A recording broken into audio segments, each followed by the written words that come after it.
오늘 요한복음 20장 1절부터 29절까지 한 목소리로 합독했습니다. 오늘 말씀의 제목은 나의 주, 나의 하나님입니다.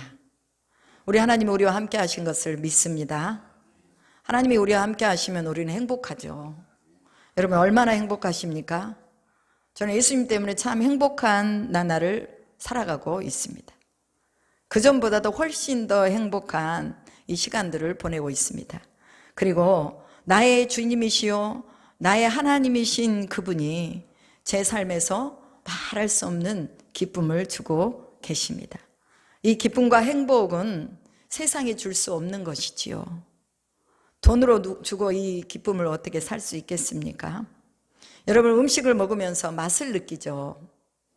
음식의 맛을 느끼지 못한다면 음식을 먹는 재미가 없을 거예요. 그리고 음식을 씹을 때 귀 속에서 사각사각 하는 그런 어떤 소리가 들리죠. 그런 소리가 들림으로 해서 음식을 먹는 맛을 조금 더 즐겁게 해주는 것을 우리가 느끼고 있습니다. 이 맛을 느끼고 소리를 들을 수 있다는 것, 이것은 참 큰 축복이죠. 거의 대부분의 모든 사람들이 이런 축복을 누리고 있습니다. 그런데 놀라운 것은 하나님의 말씀에도 맛이 있다는 거예요. 하나님의 말씀에도 소리가 있다는 거예요. 그래서 하나님을 예배하는 곳에도 예배의 맛이 있고 하나님의 말씀의 소리가 들려진다는 거, 여러분 이거 아셨나요? 아멘. 그렇습니다. 우리는 오늘 예배를 드리면서 예배의 맛을 느껴야 돼요. 그 예배의 맛은 뭐냐? 하나님이 우리에게 주시는 즐거움, 기쁨, 평강입니다. 혹여라도 우리 속에 염려, 두려움이 있었다면 오늘 이 예배를 통해서 모두 다 몰아내시기 바랍니다. 이 염려와 두려움은 누구로부터 온 것입니까? 이 세상의 영에 의해서 오는 것입니다. 성경은 이 세상의 영을 미혹의 영이라고 말하고 사탄, 마귀라고 말합니다. 그래서 에베소서에 보면 우리의 싸움은 혈과 육으로 싸우는 것이 아니요 뭘로 싸운다고요? 세상의 권세와 정사 잡은 자들 가운데서 하나님의 영으로 싸우는 겁니다. 영의 싸움이에요. 그래서 왜 우리가 즐겁지 않은가? 왜 행복하지 않은가? 이것을 우리가 빨리 지각을 가지고 느끼고 그 행복하지 못하게 하는 미혹의 영이 있다는 거예요. 그걸 어떻게 해야 돼? 싹 다 몰아내야죠. 빨리. 이거는 뭐 배설물같이 그냥 버려야 되는 거예요. 그런데 그놈이 들어와서 우리 속에서 가만히 앉아서 우리를 조종하고 우리의 생각을 조종하고 우리의 마음에 미움을 심어주고 근심을 갖다 주도록 허용을 하면 안 된다는 거야. 그렇죠, 창선 형제? 아멘. 허용을 하면 안 되는 거예요. 그래서 오늘도 하나님의 소리가 들려지고 생명이 살아나는 일이 있기를 주님의 이름으로 축복합니다. 그래서 이 예배의 맛을 오늘 느껴보면서 야, 하나님이 이런 분이구나. 하나님 정말 멋있구나. 하나님 진짜 멋있구나. 어떻게 부활을 하실 생각을 했지? 어떻게 사람의 몸을 입고 처녀의 몸속에서 오실 생각을 했지? 이거는 뭐 사람으로서는 이거 상상할 수도 없는 일이죠. 인간의 DNA 상으로 보면 도저히 뭐 여자 혼자서 아기를 낳는 것은 있을 수가 없는 일이에요. 그런데 하나님이시니까 가능한 거예요. 구약에도 보면요, 하나님이 사람의 모양으로도 오시고 그 다음에 또 나귀의 입을 통해서도 말씀하시고 그 다음에 또 여러 가지 그런 어떤 군대를 통해서도 하나님이 일하시는 것을 보잖아요. 그래서 오늘 하나님이 우리 가운데 가장 가까이에 있다는 거, 우리가 이것을 인식해야 됩니다. 하나님이 내 옆에 계시고 나와 함께 계시다는 것을 인식하면 여러분은 그 예배의 맛을 느끼고 하나님의 소리를 들을 수 있다는 거예요. 오늘 본문 1절에서 10절에 보면 예수께서 십자가에 달려 죽으시고 안식 후 첫날이라고 말했죠. 안식 후 첫날에 막달라 마리아가 예수님의 무덤으로 이제 향품을 가지고 갔습니다. 무덤에 가보니까 돌이 옮겨져 있는 거예요. 돌만 옮겨졌을 뿐만이 아니라 예수님이 안 계신 거예요. 막달라 마리아가 너무너무 놀래가지고 베드로와 요한에게 달려가서 우리 주님이 무덤이 없다. 어떻게 된 일이냐? 누가 훔쳐갔냐? 빨리 어서 가서 확인을 좀 해주시라고. 그러니까 이제 베드로와 요한, 여기서는 요한이라고 나와 있지 않지만 그러나 또 다른 제자라고 나와 있죠. 그런데 여기서는 학자들이 말할 때 요한이라고 말합니다. 베드로하고 요한이 이제 빨리 달려가서 무덤으로 가봤어요. 근데 세마포는 딱 개켜져 있는 게 보이거든요. 예수님을 쌌던 것이 세마포예요. 이 몸을 다 싸잖아요. 죽으면 몸을 다 쌌던 것이 세마포가 딱 개켜져 있는 거예요. 그리고는 이렇게 이제 요한이 먼저 가서 이렇게 보니까 세마포가 개켜져 있는 것만 보여. 근데 무덤으로 차마 들어갈 수가 없는 거예요. 그러니까 주저주저 하고 있으니까 베드로가 뒤에서 막 달려오다가 먼저 확 들어가서 보니까 예수님이 안 계시네. 그리고 세마포도 격혀져 있고, 그 다음에 또 머리를 쌌던 그 싸개는 또 그 머리 있는 곳에가 이렇게 딱 이제 있는 거예요. 그래서 그것을 보고 제자들이 얼마나 당황했겠어요. 예수님이 계셔야 되는데 예수님이 안 계시니까 너무너무 당황했다, 그 말이죠. 여러분, 왜 이 요한이 먼저 달려갔는데 이 무덤 안으로 먼저 들어가지 않았을까요? 저는 혼자 생각해 봤어요. 그리고 기도해 봤어요. 왜 요한은 거기 도착해가지고 자기가 먼저 막 달려와서 뛰어왔는데, 베드로 선생님보다 더 먼저. 그런데 왜 무덤에 먼저 들어가지 않고 무덤 앞에서 세마포만 이렇게 쳐다보고 있었을까? 제가 생각하건대 요한에게는 두려움이 있었던 거예요. 왜냐하면 이 두려움 때문에 예수님이 십자가에서 달려 돌아가실 때 요한과 다른 제자들은 다 멀찍이 예수님이 십자가를 지신 것을 쳐다보고 있었어요. 그러나 예수님은 그들을 봤을까요? 안 봤을까요? 봤죠. 숨어 있어서 그들을 봤어요. 그리고 보라 내 어머니라 할 때 요한이 그 소리를 듣고 예수님의 어머니를 평생을 모시고 있었던 것을 볼 수 있어요. 예수님의 음성을 들었다면. 그런데 정작 나타나서 예수님의 제자들처럼 짠 하고 나타나서 십자가 밑에서 그렇게 호의를 쓰고 있었던 상황은 아니라 그 말이죠. 그래서 요한 속에는 그때까지만 해도 두려움이 있었던 거예요. 혹여라도 유대 병정들이 와가지고, 군인들이 와가지고 자기를 잡아가면 어떨까, 그런 두려움이 있었던 거죠. 그래도 베드로는 조금 담대한 그런 면이 있어요. 그러니까 베드로가 푹 들어가가지고 보니까 예수님이 안 계신 거예요. 여러분, 인간에게는요 두려워할 수밖에 없는 일들이 일어납니다. 내가 두려워하지 않아야지 하면서도 나도 모르게 그 두려움이 나를 감싸고 들어올 때가 있다는 말이죠. 그런데 그럼에도 불구하고 그 두려움을 깨쳐버리고 그 두려움을 이길 수 있는 방법, 이 방법을 주님은 우리에게 말씀하고 계신다는 것입니다. 그래서 우리가 늘 우리 속에 두려움이 오면 그 두려움은 누구께로부터 온 거예요? 하나님께로부터 온 게 아니라 세상 신으로부터 온 거예요. 그래서 빨리 그 두려움을 몰아내버리고, 우리는 예수님이 제자들에게도 말씀하시잖아요. 너희에게 평강이 있을지어다, 이렇게 말씀했어요. 왜 평강이 있을지어다고 말했어요? 내가 여기 있잖아. 내가 너희들에게 왔어. 걱정하지 마. 너희들 두려워하지 마. 내가 너희들 가운데 있어. 이 말이에요. 평강이 있을지어다, 이 말은, 여러분, 우리가 예수님을 잃어버리면 내가 주인이 되잖아요. 나만 남잖아요. 그러면 두려움이 생겨요. 그러나 나는 없어지고 예수님이 내 안에 계시고 예수님이 거기에 계시면 우리는 두려워하지 않습니다. 왜 그렇습니까? 해결자가 예수님이거든요. 예수님이 해결할 거거든요. 예수님이 죽었다가 살아나셨잖아요. 부활하셨잖아요. 그러면 그 부활의 능력이 있는 그분이 해결하실 거거든요. 내가 아무리 부족해도, 내가 아무리 머리가 나쁘고 진짜 몸이 아프고 해도 예수님이 우리를 일으켜 세우시려고 하시면 얼마든지 할 수 있다는 거예요. 어제 우리 장선 형제가 그 말을, 어젠가요? 그제 그 말을 했어요. 나같이 이렇게 빼빼하고 또 말라도 누가 나랑 결혼할까요? 물어보더라고. 그래서 제가 그랬어요. 믿음이 있으면 하나님은 그 믿음 보고 자매를 붙여주신다. 우리가 잘 알고 있는 정지선 자매인가요? 이지선 자매인가요? 이지선 자매죠. 그 자매는 완전 온몸에다 화상을 입었어요. 그리고 눈으로 보기에, 육안으로 보기에도 너무너무 일그러진 그런 모습이에요. 근데 그 안에 그 믿음이 얼마나 아름다워요. 믿음이 너무너무 아름답고 주님을 모시고 사는 그 믿음이 너무너무 아름답기에 아주 멋진 청년이 프로포즈를 해가지고 결혼했잖아요. 장선 형제, 할렐루야, 아멘. 이건 사람이 하는 게 아니에요. 하나님이 하시는 거예요. 사람의 눈도 가려주시고 그 일그러진 얼굴도 예쁘게 보이게 하시고 그 속에 있는 그 믿음을 보고 이 자매에게 홀딱 빠지게 한 거예요. 그래서 결혼을 해서 가정을 가진 것입니다. 여러분, 우리 안에 두려움은 이거는요, 뭐 우리가 굳이 가지고 있을 필요가 없어요. 내 안에 두려움이 오면 나사렛 예수 이름으로 떠나갈지어다 하고 명령하시기 바랍니다. 아멘. 그래서 이제 제자들이 그곳에 얼마나 오랫동안 머물러 있었는지는 모르겠지만 그들이 돌아가서 집으로 가버렸다, 이렇게 기록이 되어 있어요.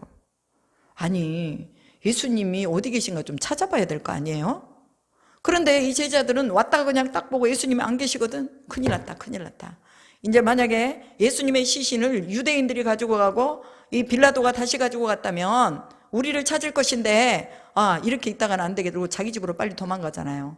그래가지고 문을 딱 걸어 잠그고 이제 거기 딱 숨어 있는 거예요. 여러분, 이 제자들의 모습이 이런 모습이었어요. 두려움에서 벗어나지 못하는 모습. 이 두려움에서 벗어나지 못하니까 숨는 거죠. 누군가의 눈에 띄지 않기 위해서 문을 걸어 잠그는 거예요. 예전 같으면 예수님 앞에 나가가지고 뭐 예수님이 기적을 행하고 이적을 행할 때 앞에 딱 서가지고 마치 자기들이 행한 것처럼 그렇게 막 의시되면서 주님의 나라 임할 때 나를 오른편에 세워주세요, 왼편에 세워주세요, 이랬던 사람들이에요. 그런데 여기 보니까 그들이 다 도망가고 두려워해서 숨어버린 거예요. 예수님이 시신이 없어졌는데도 찾을 생각을 안 하는 거예요. 이게 뭐예요? 바로 성령이 오시지 않으면 인간은 어쩔 수 없이 자기가 어떤 결단을 한다 할지라도 그 결단을 이룰 수가 없다는 거예요. 그러나 나중에는 역전되잖아요. 성령이 오시고 나니까 베드로가 이제 나가서 예수님이 부활했다고 전하고, 또 예수님이 야, 내 양 좀 먹여라, 내 양 좀 쳐라 그럴 때 자신의 목숨을 다해서 양을 치고 그러면서 생명을 살리는 일에 하나님 앞에 쓰임 받잖아요. 근데 이때까지만 해도 성령이 그들을 주장하지 않으니까 두려움이 왔다고 말이에요. 여러분, 우리가 누군가 막 두려워 그러면 에이, 쟤 안 되겠다, 쟤 쪼잔하다, 너무 두려워한다. 여러분, 무시하지 마세요. 그를 위해서 기도해 주세요. 아, 성령님, 저 영혼을 붙잡아 주세요. 아직 두려워하고 있네요. 성령께서 저 영혼을 강하고 담대하게 해주세요 하고 우리가 중보기도 해줘야 돼요.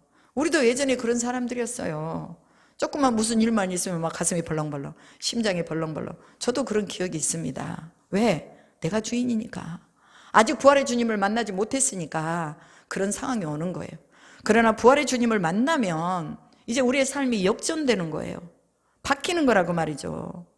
그리고 이제 제자들이 가버리고 나서 막달라 마리아 혼자 남았어요.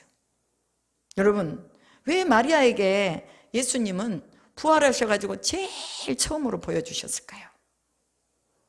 제일 처음으로 제자들도 아니고 야고보도 아니고 요한도 아니고 제일 처음으로 막달라 마리아에게 예수님 자신을 보여주신 것을 볼 수 있어요. 여러분, 첫 열매, 첫 것, 이것은 참 중요하잖아요. 누가 먼저 봤느냐, 이게 역사적으로 지금 기록이 되어 있잖아요.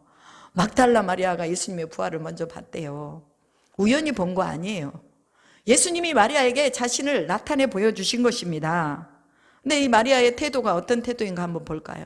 그녀가 어떻게 했어요? 울면서 예수님 무덤 밖에서 있다가 또 혹여라도 계신가, 또다시 무덤 속으로 이렇게 울면서 눈물을 훔치면서 들어가 본 거예요. 그랬더니 흰 옷 입은 두 천사가 나타난 거죠. 두 천사가 나타나서 예수님이 이제 여기에 계시지 않다, 그리고 그분이 살아나셨다 하고 말을 해주는 거예요. 그때까지만 해도 마리아가 믿을 수가 없었어요. 그리고는 이렇게 뒤를 돌아서 이렇게 보니까 어떤 사람이 서 있는 거죠. 그러니까 마리아의 눈에 부활하신 예수님이 예전에 예수님으로 보였어요? 안 보였어요? 안 보였죠. 그러니까 부활의 몸은요, 우리가 아무도 알 수 없어요. 부활의 몸은 우리가 알아볼 수 없을 어떤 모양을 가지고 있을 수도 있어요. 예수님이 부활하셨는데 이 마리아가 못 알아본 거예요. 3년을 넘게 예수님을 봐왔는데 못 알아봤다는 거. 이거는 예수님의 모양과 형상이 어떻게 좀 다른 모습으로 변형돼서 오셨을 수도 있겠죠. 못 알아본 거예요. 그러면서 예수신지를 알지 못하니라 이렇게 말했어요. 그리고 예수께서 여자에게 어찌하여 울고 누구를 찾고 있느냐 이렇게 물어보잖아요. 그러니까 마리아가 뭐라고 해요? 그가 동산직인 줄 알고 주여 당신이 우리 주인의 이 시체를 옮겼거든. 어디 두었는지 내게 이르소서. 그리하면 내가 가져가리이다. 이렇게 말하고 있습니다. 마리아는 이 예수님의 시신이 없어진 것에 대해서 너무너무 슬퍼하고 있는 것을 볼 수가 있습니다. 다른 제자들은 자기들 잡으러 올까봐 이제 집에 가가지고 문 딱 걸어 잠그고 있는데, 마리아는 예수님의 시신이 어디 있든지 그 시신을 자기가 가져가려고 하는 거예요. 이게 바로 마리아가 예수님께 사랑받을 수 있었던 비결이죠. 그러니 이 막달라 마리아는 예수님에게 진 이 사랑의 빛이 너무너무 크다는 것을 자기가 알고 있었어요. 여러분, 사랑을 받고도 배신하면요, 정말 이거는 배신자죠. 그런데 막달라 마리아는 진짜 의리를 지킨 여자예요. 어떻게 보면 남자들보다 더 멋진 의리를 가지고 있어요. 우리 좀 이런 사람들이 됐으면 좋겠어요. 우리가 주님 앞에 좀 의리 좀 지킵시다. 내가 그냥 상황에 따라서, 형편에 따라서 그냥 막 돌아서고, 또 내가 형편이 좋으면 그냥 또 이렇게 주님께 오고, 아니면 또 멀어지고, 이거요, 의리 없는 거예요. 좀 우리가 의리를 좀 지키면서, 하나님 나를 쓰시려고 한다면 내가 기꺼이 주님 앞에 내가 쓰임 받게끔 하나님께 내가 나를 드리겠습니다 하는 이런 자세를 가지고 있어야 되겠죠. 여러분, 제자들은요, 예수님이 죽었다가 살아난 누구예요? 나사로. 그걸 나흘 만에 살렸잖아요. 그거 봤어요, 안 봤어요? 봤잖아요. 그리고 안진병이 있을 때 일으키는 것도 봤어요. 또 중풍병자가 혼자 못 내려오니까 친구들이 데리고 지붕을 뚫어가지고 내려온 것도 봤어요. 38년 된 병자를 고치신 것도 봤어요. 바다 위로 걸어서 오신 것도 봤어요. 그게 다 표적이라고 말하죠. 이런 표적을 보았음에도 불구하고 이들은 도망가 버리죠. 도망가 버려. 여러분, 신앙생활 하면서요, 은사나 표적 있을 수 있습니다. 이거는 교회의 유익을 위하고 또 자신의 유익을 위해서 하나님의 은사나 표적을 주시는 것입니다. 그런데 은사와 표적을 봐도 예수 모른다고 도망가더라. 은사와 표적이 있어도 하나님 모른다고 도망가더라. 그러면 은사와 표적이 다가 아니라 이 제자들이 예수님의 부활을 만난 후에 변화됐거든요. 그럼 우리도 부활의 주님을 만나야 되는 거예요. 기도도 중요합니다. 은사도 중요합니다. 표적도 중요합니다. 우리가 기도하면 귀신이 떠나가요. 저희가 이번에도 오살리 기도원에서 산에 올라가서 기도하는데 귀신 몇 마리를 쫓아냈어요. 그 어떤 성도님 속에 들어가가지고 딱 앉아있는데 목사님 기도하시고 저희가 옆에서 기도하는데 여기서부터 온몸을 다 틀고 막 나오는 거예요. 온몸을 다 틀고 나와요. 있어요. 그건 엄청난 거예요. 그러나 은사를 가지고 있다고 해도 구원 못 받을 수 있다는 거예요. 왜? 은사는 구원하고 상관없어요. 예수 그리스도를 만나느냐 못 만나느냐 이게 상관이 있지, 은사를 가지고 있다고 해서 저 사람 구원 받았네 우리가 단정 지을 수 없다고 말이에요. 왜? 예수님 말씀하시잖아요. 너희가 아무리 귀신을 쫓아내고 표적을 행하고 많은 능력을 행했어도 내가 너를 모른다 하면 어쩔 것이냐. 그거는 바로 뭐예요? 하나님이 주신 은사를 가지고 자기의 유익을 위해서 썼다는 거예요. 하나님의 공동체를 위해서 세우고 하나님의 은혜를 더 은혜되게 하기 위해서 세워야 되는데 자기를 나타냈다는 거예요. 찬양할 때도 자기 목소리 나타내고, 또 돈 있는 사람들은 돈을 가지고 누구를 도와줄 때도 자기를 나타내고, 또 안 알아주면 막 삐져. 그리고 또 막 속상해하고. 그게 아니라는 거예요. 오늘 우리에게 주신 모든 은사는 뭐냐? 하나님의 영광을 위해서 써야 된다는 거예요. 그래서 우리는 예수님이 우리에게 값없이 주셨기 때문에 우리도 또한 값없이 어디를 가서든지 우리가 하나님 앞에 영광이 될 수만 있다면 우리의 목소리를 통해서, 우리의 물질을 통해서, 우리 건강을 통해서 하나님 앞에 드려야 된다는 거죠. 제자들이 이런 거 다 봤잖아요. 그럼에도 불구하고 예수님 십자가에 달려 돌아가실 때 또 베드로는 3번이나 예수님 부인했잖아요. 봅시다. 그럼 마태복음 16장 16절에 예수님에게 베드로가 고백을 하죠. 주는 그리스도시요 살아계신 하나님의 아들이십니다 라고 고백을 했습니다. 즉 하나님은 창조자이시고 전능자이시고 또 메시아를 보내시겠다고 약속하신 분이라는 것을 베드로가 알았어요, 몰랐어요? 알았잖아요. 알았어요. 그런데요, 한 가지 몰랐어요. 뭘 몰랐어요? 예수님이 다시 부활하신다는 걸 몰랐어요. 다른 것은 다 알았는데 구약에서부터 예언되어 온 이 다시 살아난다는 것에 대해서는요, 베드로가 몰랐던 거예요. 다른 제자들도 아무도 몰랐어요. 베드로의 입을 통해서 고백하죠. 주는 그리스도시요 살아계신 하나님의 아들이십니다 라고 고백하면서 예수님은 그러잖아요. 야, 네가 그렇게 고백한 것은 하늘에 계신 아버지께서 내게 알게 해주셔서 고백한 것이다, 이렇게 말을 합니다. 여러분, 계시라는 것은요, 내가 보려고 해서 보여지는 게 아니에요. 눈을 열어서 보여주셔야 계시가 임하는 것입니다. 베드로에게는 이 계시가 잠깐 열렸다가 또 닫혀버렸어요. 하나님께서 열어주신 이 계시의 고백을 통해서 주님은 베드로에게 약속하십니다. 즉, 하나님이 열어서 보여주신 그 고백을 그대로 한 그것이 베드로에게는 축복이 된 거죠. 이게 뭐예요? 16장 18, 이 마태복음 16장 18절에 너는 베드로라. 내가 이 반석 위에 교회를 세우리니 음부의 권세가 이기지 못하리라. 내가 천국 열쇠를 내게 주리니 내가 땅에서 무엇이든지 매면 하늘에서도 매일 것이요 내가 땅에서 무엇이든지 풀면 하늘에서도 풀리리라. 이렇게 말하잖아요. 너무 멋있는 삶의 변화가 확 와버렸어요. 이 고백 하나로. 그럼 오늘 우리도 이 고백을 해야 되겠어요? 안 해야 되겠어요? 해야 되겠죠. 우리는 매일매일 이 고백을 해야 돼요. 주님 그리스도이십니다. 살아계신 하나님의 아들이십니다. 주님은 나의 주인이십니다. 주님은 부활하셨습니다. 이 고백을 통해서 하늘의 열쇠를 갖는다니까요. 하늘에서 열면 또 땅에서도 열리고 땅에서 풀면 하늘에서도 풀리고, 이런 역사. 원래 베드로의 이름이 시몬이었어요. 시몬이었는데 이 고백을 한 후에 예수님이 이름을 바꿔주잖아요. 너는 베드로다. 반석 위에 내 교회를 세울 것이다, 이렇게 말해요. 반석이라는 이름을 줘요.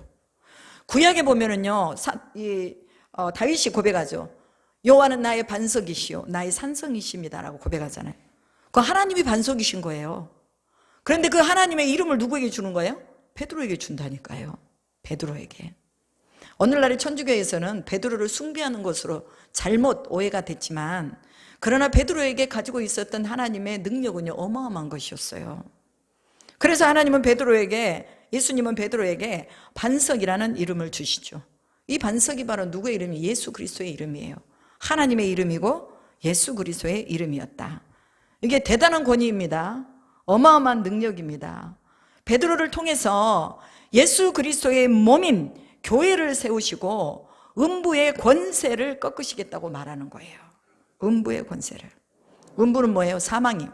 사망, 죽음, 마귀, 사탄, 이런 마귀가 가지고 있는 이 권세를 어디를 통해서 꺾으시겠다고요? 교회를 통해서 꺾으시겠다는 거예요. 그럼 베드로가 이제 교회를 세우는 거죠. 그러니까 베드로가 가는 곳곳마다 이제 교회가 세워지는 거예요. 여러분, 예수는 그리스도요, 살아계신 하나님의 아들이라고 고백되는 곳곳마다 교회가 세워지는 거예요. 우리를 통해서 뭐가 세워져요? 교회가 세워지는 거예요. 우리를 통해서 교회가 세워져요. 교회가 세워지면 어둠의 영, 흑암의 세력을 꺾을 수 있는 능력이 그 교회 안에 생기는 것입니다. 교회는 음부의 권세를 꺾는 공동체이라는 것을 믿으시기 바랍니다. 여러분, 기뻐도 교회 와서 기뻐하고, 슬퍼도 교회 와서 슬퍼하고, 아파도 교회 와서 아파하고, 또 병들어도 교회 와서 하나님 앞에 기도하고 치유를 맛보고, 이것이 바로 습관이 되어야 된다는 거예요. 교회가 멀면은 저번에도 말씀드렸지만 집에 골방 하나 만들어 놓고 거기에 들어가서 하나님을 만나는 시간을 가지라는 것입니다. 교회가 바로 숨을 곳이요, 피난처요, 또 쉴 곳이요, 기뻐할 곳이라는 것을 여러분 꼭 기억하시기 바랍니다. 베드로는 천국의 열쇠를 받아서 닫으면 열 자가 없고 열면 닫을 자가 없는 어마어마한 권세를 받았습니다. 우리도 마찬가지예요. 이 권세 있을까요? 없을까요? 있어요.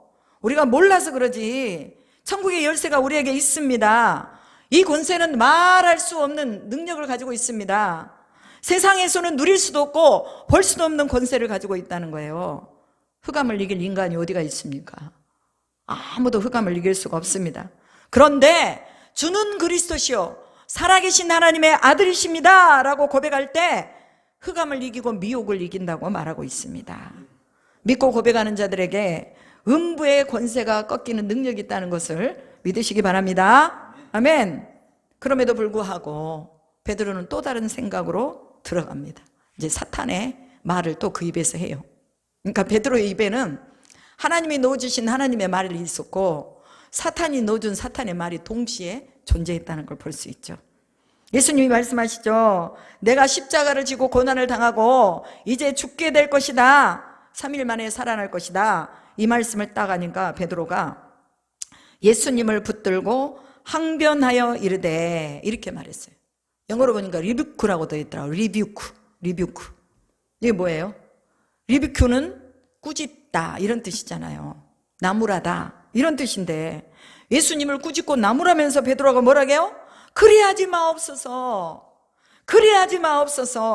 이 일이 결코 주에게 미치지 아니하리다. 그리하지 마옵소서. 왜 그런 소리를 합니까? 그건 말도 안 되는 소리입니다. 그러면서 그렇게 되는 것을 자신이 허락하지 않겠다는 것을 말하고 있습니다. 이 얼마나 베드로가 예수님께 충성된 말을 했습니까? 우리 인간적으로 보기에는 너무너무 충성된 말이잖아요. 예수님은 자신들과 오래도록 함께 계셔야 한다는 이런 확신의 이 언어를 드리고 있는 것입니다. 예수님을 자기가 지켜드리겠다는 굳은 어떤 의지를 보여주고 있는 것입니다. 그러나 예수님 뭐라고 말씀하십니까? 사탄아, 내 뒤로 물러가라. 내가 하나님의 일을 생각하지 아니하고 도리어 사람의 일을 생각하는도다 하고 순간에 뭐가 돼버렸어요? 사탄이 돼버렸어요. 여기에서 우리가 볼 수 있는 게 뭐냐? 야, 우리도 사탄이 될 수 있겠구나. 순식간에 사탄이 돼버리는 거죠. 베드로가 예수님을 지키고자 하는 충성스러움, 이건 우리가 과히 어떻게 헤아릴 수가 없죠. 그럼에도 예수님은 사탄이라고 말하죠. 여러분, 교회 안에 사탄이 있을까요, 없을까요? 있습니다. 교회 잘 나오시는 장로님, 교회 잘 나오시는 권사님, 신앙 좋으신 집사님, 말씀 선포하시는 목사님들, 사탄에 잡힐 수 있습니까, 없습니까? 있습니다. 하나님의 일을 생각하지 않고 사람의 일을 생각하면 사탄에게 확 잡혀버리는 거예요. 우리는 두려워해야 합니다. 교회는 하나님이 통치하시는 곳입니다. 하나님의 통치권 밖으로 가버리면 사탄의 지배를 받고 사람의 일에 초점을 맞추는 거예요. 교회가 기도하지 않는다면 이미 사탄에게 넘어간 것입니다. 교회가 하나님의 말씀을 말씀으로 선포하지 않고 하나님의 말씀을 도덕과 윤리와 문화에 맞춰버린다면 교회는 사탄에게 넘어간 것이에요. 교회가 하나님의 일을 생각하면서 구제하고 선교하고 사랑하고 섬기지 않는다면 사탄에게 넘어간 것입니다. 우리는 사탄에게 넘어가 있는 이 권세를 다시 찾아와야 돼요. 교회의 주인은 하나님 되심을 인정해야 합니다. 교회는 다시 기도에 불이 붙어야 합니다. 교회가 어렵더라도 다시 선교해야 합니다. 저희들도 교회가 이제 어려워지니까 선교를 못했어요. 제가 이 설교 준비를 하면서요, 하나님 죄송해요. 우리가 필리핀의 아이들에 대한 선교의 부분은 있지만 그러나 또 다른 선교사님들, 선교라는 것도 선교사님들을 돕는 거잖아요. 우리 사역지만이 아니라 다른 사역지도 도와야 하거든요. 근데 우리는 우리 사역지만 충실하지 다른 사역지에는 어렵다는 이유로 처음에 1년 동안은 했는데 또 끊어졌어요. 다시 해야 되겠다, 이런 마음을 가져봤어요. 다시 선교해야 됩니다. 교회는 사랑을 회복해야 합니다. 그리스도께서 우리에게 자신의 목숨을 주시면서 사랑하신 것처럼 우리도 형제를 위해서 목숨을 버리는 것이 마땅하다고 여기면서 사랑해야 된다는 거예요. 그럴 때 교회는 힘이 있습니다. 마귀 사탄과 이런 모든 어둠의 미혹들, 이런 암흑을 이길 수가 있다는 것입니다. 예수께서 말씀하신 하나님의 일은 십자가에서 고난을 당하고 죽으시는 것이었습니다. 아담이 범죄하여 지은 죄 때문에 온 피조물이 고통을 받고 있는 거예요. 하나님과 멀어졌으니까 고통은 당연한 거죠. 하나님의 대명령을 이행하려고 이제 예수님이 오셔서 십자가를 지시겠다고 하는데, 그리고 부활하겠다고 하는데 제자들은 앞에 십자가 이것만 생각한 거예요. 뒤에 부활은 이제 3일 만에 부활하리라 이 말씀 그대로 있잖아요. 그럼에도 불구하고 제자들은 앞에 십자가를 질 것이다 이것만 생각한 거죠. 이것만 들은 거예요. 이것만 들었어요. 그리고 하나님의 대명령을 이행하려고 하는데 베드로가 안 돼요, 그럴 수 없어요 하는 거예요. 여러분, 주님이 말씀하시면 여러분 안에는 예만 있기를 축복합니다. 예수님도 하나님의 말씀에 예만 했지 아니오라고 말을 하지 않으셨다고 고린도후서 1장 19절에 말씀하고 있습니다. 교회 안에는 예만 있어야 돼요. 가정 안에도 예만 있어야 돼요. 머리 대신 예수 그리스도가 말씀하실 때에 그 말씀을 잡고 뛰고 있는 목사님이 말씀하실 때에 예, 알았습니다, 그렇게 하겠습니다. 왜? 잘못된 것이 아니면 선교한다고 그러고 구제한다고 그러고 또 어떤 교회에 무엇을 해야 된다고 그러면 목사님이 어련히 알아서 잘 하시겠습니까? 그렇게 하십시오. 이게 예예요, 예. 그런데 만약에 목사님이 잘못 행하고 있다든지 또 어떻게 윤리적으로 도덕적으로 부정하다든지 이러면은 이거는요 회의에 붙여야 돼요. 그래서 다시 이제 당회를 열어야 됩니다. 그러나 그러지 않고 주님의 영광을 위해서 교회가 점차적으로 나가기를 원하는 그런 비전을 가지고 있다면 지금 우리의 눈에 안 보이지만 목사님은 그 비전을 미리 보고 나가는 거거든요. 내 눈에 안 보인다고 목사님 그게 되겠습니까? 여러분, 우리 성전 건축을 위해서 기도하고 있습니다. 사람들이 말하죠. 에이, 개최한 지 얼마 되지도 않아가지고 무슨 성전 건축을 위해서 기도하는 거야? 이렇게 말할 수 있겠죠. 그리고 여러분들도 웃을 거예요. 아니 무슨 교회가 이제 월세 내기도 빠듯한데 무슨 땅을 사서 성전 건축을 하냐 이렇게 생각할 수도 있어요. 저는 하나님 앞에 지금 건축 헌금을 드리고 있습니다. 여러분들 건축 헌금 하세요. 얼마가 되든지 건축 헌금, 선교 헌금, 11조 이거 하셔야 됩니다. 왜? 예수님 안에 예만 있고 아니라함이 없었거든요. 이거는 우리 자신들을 얽어매고 힘들게 하고 또 우리의 물질에 어려움을 주려고 하는 게 아니라 하나님은 그것을 통해서 열매를 보기를 원하신다는 거예요. 여러분이 선교를 심으면 선교에 대한 열매가 여러분에게 가는 거예요. 또 건축을 심으면 그 건축의 열매가 여러분에게 가는 것입니다. 이것이 잘못된 것만 아니라면 여러분들은 이 말씀에 예하고 따라와 주시면 여러분에게 복이 있다는 거예요. 베드로는 예수님이 십자가에 죽으신다고 말할 때 그 자신의 충정심을 내보이면서 안 된다고 말했잖아요. 여러분, 사람이 어떤 충격을 받으면요 그 말에만 기울이게 돼 있거든요. 그리고 다른 말은 안 들려요. 예수님의 제자들도 그런 것 같아요. 그래서 예수님이 부활하신다는 거는요 그 소리가 안 들린 거예요. 그래서 이제 비어있는 그 무덤으로 가가지고 이제 살펴보고 나서 제자들이 집으로 가버렸잖아요. 그리고 이제 숨어버립니다. 그래서 이제 부활을 모르면 죽음에 대한 공포와 두려움이 올 수 있다는 거 우리는 기억해야 합니다. 부활을 모르면 세상에 초점을 맞추면서 하나님의 집인 교회에 와서도 자기 교만, 자기 생각을 가지고 싸우고 다투고 시기하고 마귀의 종노릇을 할 수 있다는 것입니다. 하나님이 우리의 주인이신 것을 믿습니까? 아멘. 우리는 하나님의 종입니다. 예수 그리스도를 머리를 삼고 하나님의 말씀에 순종하는 삶이 교인들의 삶입니다. 머리 대신 그리스도의 말씀에 나를 내려놓고 그분의 말씀대로 사는 것이 오늘 우리가 살아내야 할 삶이라는 것입니다. 내 생각이나 내 주장을 펼치는 것이 교회가 아닙니다. 하나님의 영광을 위해서 참아야 하고 하나님의 영광을 위해서 내가 죽어야 하고 하나님의 영광을 위해서 살아야 하는 삶이 그리스도를 따라가는 삶, 제자의 삶이라는 것이죠. 막달라 마리아는 이제 부활하신 예수님을 만나는 장면이 나오잖아요. 그리고 그 인생에서 예수께서 어떻게 그의 인생에 관여하셨는가를 알 수 있도록 그가 충정을 보이는 것을 보았잖아요. 무덤을 떠나지 않았잖아요.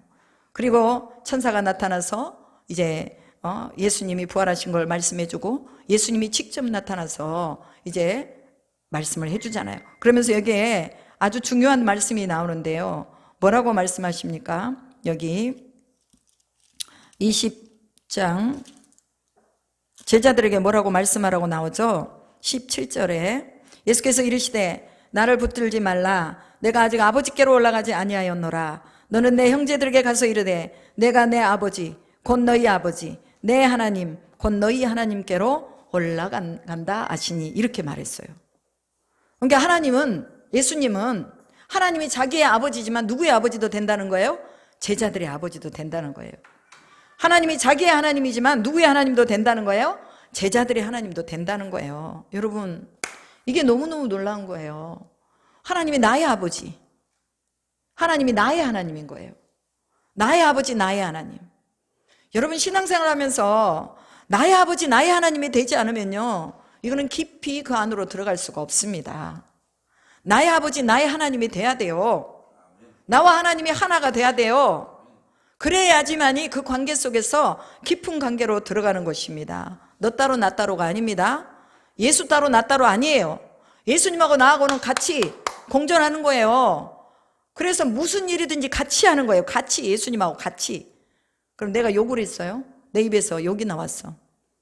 그럼 이게 예수님이 한 거야, 내가 한 거야? 내가 한 거지. 사탄이 한 거지. 그럼 내 안에서 좋은 말, 사랑하는 말이 나왔어. 이거 누가 한 거야? 주님이 하신 거지. 나는 없어져야 돼요. 아, 이거 내가 했어. 이거 내가 한 거야. 이게 아니라는 거예요. 나쁜 것은 다 사탄이 하고 좋은 것은 다 누가 한 거야? 예수님이 하신 거예요. 그 힘을 누가 주시느냐? 바로 예수님이 주거든요. 근데 막달라 마리아는요, 어떤 자세가 있었느냐? 제가 마태복음 16장 24절 25절을 보니까 누구든지 나를 따라오려거든 자기를 부인하고 자기 십자가를 지고 나를 따를 것이니라 이렇게 말씀하셨잖아요. 누구든지 나를 위하여 제 목숨을 잃으면 찾을 것이요 또 자기 목숨을 얻고자 하면 잃을 것이다 라고 말씀했죠. 그 막달라 마리아의 그런 어떤 깊은 믿음 속으로 들어가 보면 그는 두려움을 극복하고 그리고 자기가 죽으면 죽으리라고 예수님의 시신을 가져오기를 원했던 거예요. 오늘 우리 애가 이런 믿음이 있기를 축복합니다. 고린도후서 4장 7절로 8절에 보니까 우리가 이 보배를 질그릇에 가졌으니 이는 심히 큰 능력은 하나님께 있고 우리에게 있지 아니함을 알게 하려 함이니라. 그럼 능력이 누구에게 있다고요? 하나님께 있다고. 그럼 우리는 능력이 없지만 그 능력 되시는 주님이 우리 안에 들어올 때 우리가 사방으로 오겨쌈을 당하여도 쌓이지 않고 답답한 일을 당하여도 낙심하지 않고 박해를 받아도 버림받지 않고 거꾸러뜨림을 당하여도 망하지 아니한다 그랬어요. 누구의 능력이 우리 안에 왔을 때?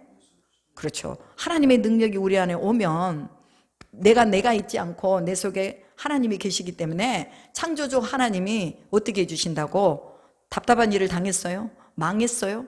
그 망한 가운데서 어떻게 이렇게 세워주시는 거예요. 그래서 기독교인들은요, 망하는 법이 없어요. 진짜 믿는 사람들, 정말 하나님을 믿는 사람들은 안 망합니다. 아멘. 망해도 일어나는 거예요. 망해도 지금 다 가져가고 빚이 5억 7억 있다 해도요 일어나는 거예요. 아멘. 내게 능력 주시는 자 안에서 내가 모든 것을 할 수 있느니라 하는 이 능력이 와야 되는 거예요. 이 능력이 올 때까지 우리가 하나님 앞에 그분을 주인으로 모시고 있어야 된다는 거죠. 그렇죠. 그래서 예수님은 그 제자들을 찾아가서 다시 말씀하십니다. 두려워하고 있는 그 제자들에게 뭐라고 말해요? 성령을 받으라, 평안할 지어다 라고 말하고 있습니다. 여러분, 제자들에게 성령이 임했을까요? 안 임했을까요? 임했죠. 왜? 예수님이 성령을 받으라 하고 그분이 숨을 들이쉬면서 제자들에게 확 하고 성령을 주셨단 말이에요. 근데 우리는요 잘못 알고 있는 게 있어요. 사도행전에 보면 120명의 제자들이 마가의 다락방에 들어가서 기도하고 말씀에 전무했더니 성령이 임했다라고 말하잖아요. 그죠? 저도 그렇게 배웠어요. 그런데 성경을 자세히 보니까 마가의 다락방에 성령이 임하기 전에 누구에게 임한 거예요? 제자들에게 임한 거죠. 예수님이 성령을 받으라 해놓고 안 주셨겠어요? 줬을 거란 말이에요. 여기서는 더 어떤 자세한 상황이 안 나오지만 제자들이 먼저 성령을 받았잖아요. 성령을 받고 이제 그 제자들과 함께 마가의 다락방으로 들어가서 기도할 때 성령이 다시 모든 사람들에게 각자에게 임하는 것을 볼 수 있습니다. 그러나 우리는 먼저 제자들에게 성령을 주셨구나, 이걸 기억해야 합니다. 성령을 받은 제자들이 마가의 다락방에 함께 모여 기도할 때에 오순절 날에 성령이 임한 거죠. 여러분, 불이 있는 곳에 불이 붙습니다. 불이 없는 곳에 불이 붙어요, 안 붙어요? 안 붙잖아요. 예수께서 제자들에게 성령을 주셨기 때문에 그 성령의 불이 있는 그곳에 성령이 임한 거예요. 저는 이걸 보고요, 너무너무 놀랐어요. 그렇구나. 성령 받은 사람이 있는 곳에 성령이 임하는구나. 성령 받은 사람들이 모인 곳에 성령이 불같이 임하는구나. 마가의 다락방에 임한 성령은 제자들의 성령을 따라왔다는 것을 기억하시기 바랍니다. 성령이 오셨는데 그 성령이 어디에 불씨가 있는가 보니까 사도들에게 그 불씨가 있는 거예요. 그래서 성령이 그곳으로 온 것입니다. 아멘. 여러분, 성령을 주시면서 제자들에게 죄를 사하는 권세까지 주신 것을 볼 수 있습니다.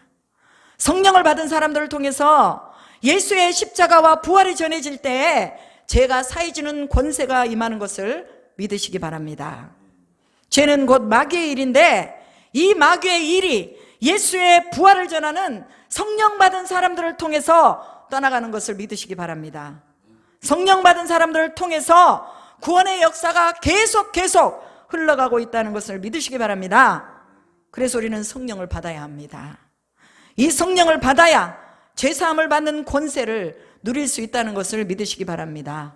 얼마나 놀라운 일입니까? 교회를 다녀도 성령이 없이 다니는 사람들 얼마나 많아요. 교회 몇 번 나왔다가 하나님이 안 계신가 보다. 성령을 받아야 하나님이 계시지. 그럼 성령 받으려면 어떻게 해야 돼요? 기도하라고 그랬어요. 기도. 구하라고 그랬어요. 찾으라고 그랬어요. 언제까지? 찾아질 때까지, 구해질 때까지 구해야 된다는 것입니다.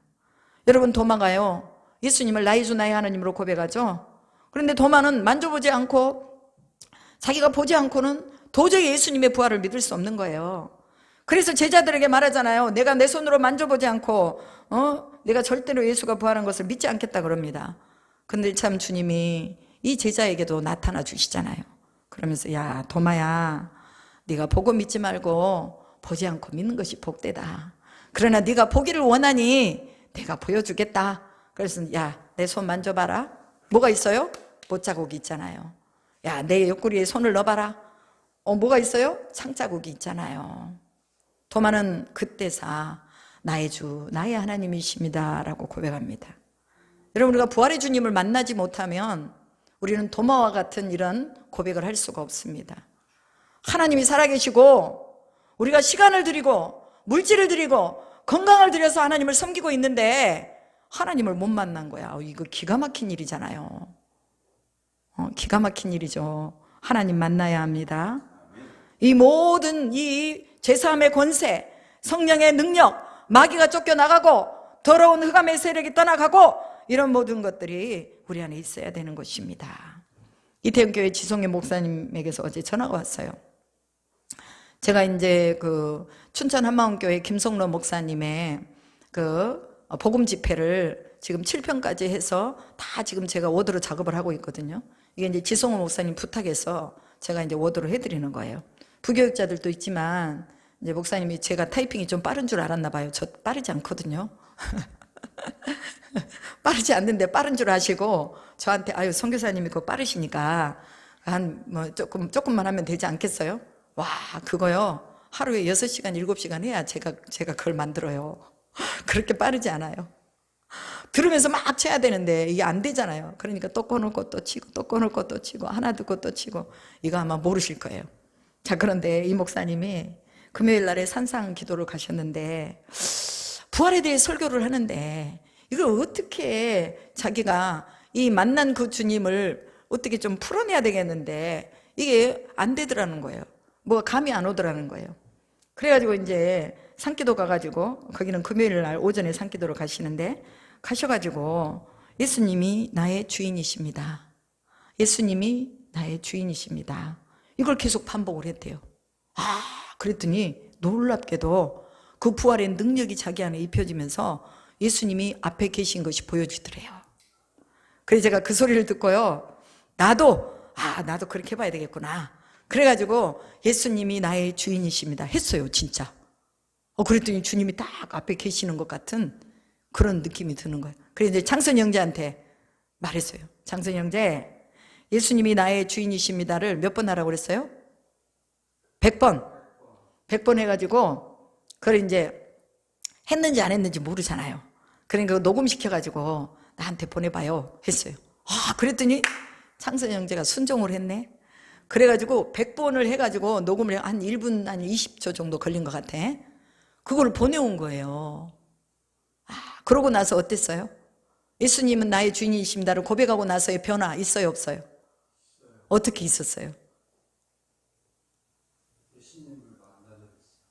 그리고 평안이 왔어요? 맨날 힘들다고 했거든요. 전화하면 맨날 아프다고 그러고. 근데 평안이 오죠. 왜냐하면 주님이 주인 자리로 들어오시니까 그래요. 그럼 100% 우리가 주인이 될 수 있도록 계속해서 그 고백은 해야 되는 거예요. 예수님은 나의 주인이십니다. 여러분이 운전하고 갈 때도, 일을 할 때도 속으로 예수님은 나의 주인이십니다. 여러분, 놀라운 거는요, 그분이 여기 계신다니까요. 저도 경험했어요. 지성호 목사님이 경험한 것처럼 저도 경험을 했어요. 야, 주님이 여기 계시네. 나랑 같이 요리를 하고 계시네. 김치찌개를 끓이고 계시네. 마치 제자들한테 야, 니네 배고프냐? 하고 물어보신 것처럼, 야, 그거 맛있냐? 하고 물어보는 것처럼 그렇게 가까이에서 주님을 느끼는 거예요. 여러분, 오늘 우리가 예수님이 나의 주인이십니다 라고 고백할 때 우리는 달라진 삶을 살게 됩니다. 영적인 기류가 달라지는 거예요. 삶의 힘이 달라지는 것입니다. 기도가 달라지는 거예요. 우리는 고백을 통해서 예수님이 우리에게 오시는 줄로 믿습니다.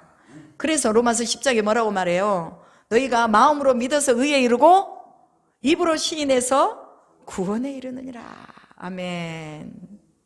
의에 이르는 것도 중요하지만 구원에 이르는 것도 중요합니다. 그래서 우리가 늘 고백하는 거예요. 그래서 우리 창승 형제한테 내가 맨날 말하잖아요. 아프다고 말하지 말아라. 죽겠다고 말하지 말아라. 맨날 말하는 것 보면 아파 죽겠대요. 아프니까 아프다고 말하지. 그래, 누가 지금 바늘로 콕콕 쑤시고 있는 거야? 마귀 씨가, 마씨, 사씨가 그냥 계속 쑤시고 있는 거야. 아파? 아프다고 그래. 아프다고 그래. 그러나 성령은 뭐라고 말씀하시는 거예요? 야, 그거 아무것도 아니야. 네가 나를 주인으로만 삼으면 내가 너에게 힘주고 능력 줄 거야. 이 마귀 자연적으로 떠날 거야. 이 목소리를 들어야 돼요. 그래서 오늘 이 말씀을 통해서 우리가 다시 한번 우리 자신이 하나님 앞에 진정으로 주님이 나의 주인이십니다를 고백할 수 있기를 주님의 이름으로 축복합니다. 기도하겠습니다. 하나님 감사합니다. 도마가 고백했던 것처럼 나의 주 나의 하나님으로 오늘 이 시간 주님을 고백합니다. 온전하게 부활의 능력으로 우리 안에 입혀 주시옵시고 흑암의 세력을 이길 수 있고 그 모든 어둠을 이길 수 있는 은혜로 우리 가운데 오시기를 간절히 소망합니다. 하나님, 우리가 하나님의 말도 할 수 있고 사탄이 넣어준 말도 할 수 있다는 것을 기억하게 하시고 우리는 온전하게 성령께 붙들려서 하나님의 말씀만 할 수 있는 저희들이 되게 하여 주시옵소서. 혼미함을 이길 수 있게 하시고 어둠을 이길 수 있게 하시고 늘 우리 안에서 하나님의 음성이 들려지게 하여 주시옵소서. 이 보배릇에, 이 질그릇에 보배를 가졌으니 이제는 질그릇이 사는 것이 아니고 우리 안에 보배가 살고 있다는 것을 기억하면서 내게 능력 주시는 자 안에서 내가 모든 것을 할 수 있다고 고백할 수 있는 저희들의 믿음이 되게 하여 주시옵소서. 감사와 영광과 찬양을 주님께 돌리며 십자가에 죽으시고 부활하신 우리 주 예수 그리스도의 이름으로 기도드립니다. 아멘.